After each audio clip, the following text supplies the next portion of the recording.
खुलुमबाय बयखौबो गोजोन मोनाबिलिनि गाहाय हामलायनायखौ बयनिसिमबो जासिहरनाय थाबाय।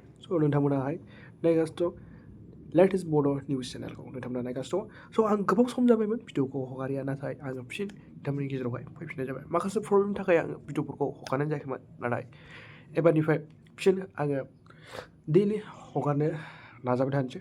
होमबा भिडिअखौ जागायलांसै। खुलुमबाय। दिनैनि बे निउस आपडेटआनो जादों नोंथांमोनाहाय माखासे गोबां स्टुडेन्टफोरनि स्किम स्कलारशिप जा निजुत बाबु आसनि, निजुत मयना आसनि आरो CM जिबन प्रेरणा स्किम। नोंथांमोना थामनियावल' नायनानै एसेबाबो मिथिखादों, आङो होमबाबो बुंनानै होबाय। नोंथांमोनाहाय मिथिखादों बैफोर माखासे स्किमफ्रा जोंनिया मानो हाबाखै, जों बेखौ गोबाङानो सोंहरदों आरो गोबाङानो आङो कुइसन खालामनाय नुदों जे बिदिनो निउसफोरावहाय आङो बैफोरखौ कुइसन खालामनाय नुदों। नाथाय जोंहा माखासे जाहोनफोरनि थाखाय बैफोर स्किमफोरनि फैसाखौ जोङो होनो हायाखै। नाथाय जोंनि आसामावहाय मानि थाखाय बेफोरखौ होनो हायाखै होनोब्ला जोङो माखासे इलेक्सननि थाखाय बेयो माखासे बैफोर फैसाफोरखौ जोङो मोननो हायाखै। मानो होनोब्ला जेब्ला इलेक्सन जायो अब्ला माखासे सरकारफोरनि आखायावहाय पावार थाया, बेखायनो जोंनि माखासे फैसाफोरखौ जोङो बेंक एकाउन्टआवहाय मोननो हायाखै। जे जोंनाहाय इलेक्सना थांनाय मासावहाय जादोंमोन, जोङो थांनाय मासावहाय जोङो फैसाखौ रांखौ मोननो हायाखै। नाथाय नैबे मासावबो जोङो मोनगोन ना मोना जोङो गोबाङानो सोंनाय जादों। जोङो नैबे मासावहाय जोङो मोननायनि आसाया दङ।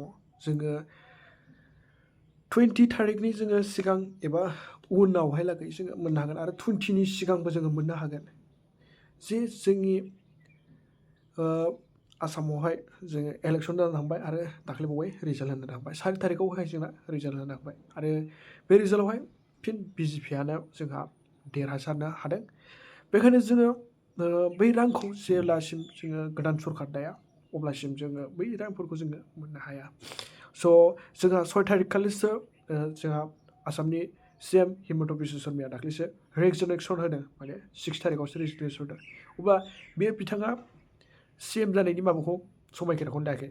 अब्ला जोंनि समायखिरा लाखांनायनि उनावसो जोङो सरकार सालायगोन। अब्ला सरकार सालायबासो जोंनि एकाउन्टआवहाय बैफोर फैसाफोरखौ जोङो सोनो हागोन।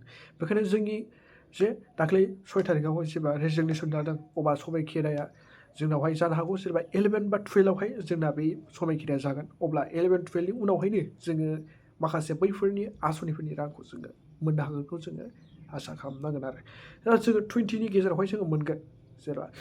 जेला जोंनि 11, 12 बेहाय जेला समायखिरा लागोन अब्ला बिनि उनावहायनो जोङो माखासे रांफोर जे पेन्डिं जाना थानाय रांफोरखौ जोङो मोननो हागोन। होमबा नोंथांमोनाहाय नेनानै थाबानो जाबाय। बेफोर आसनिफोरा जेला जोङो गोदान सरकार फैनायनि उनावसो जोङो बैफोर आसनिफोरखौ जोङो मोनगोनखौ आसा लानांगोन। होमबा दिनै निउस आपडेटआ बेखिनियानो। होमबा आङो जेब्लासिम आपडेट होबाय थागोन अब्ला नोंथांमोननि गेजेरावहाय आङो बैफोरखौ फोरमायनानै होगोन। होमबा दिनै निउस आपडेटआ बेखिनियावनो। होमबा बेखिनियानो।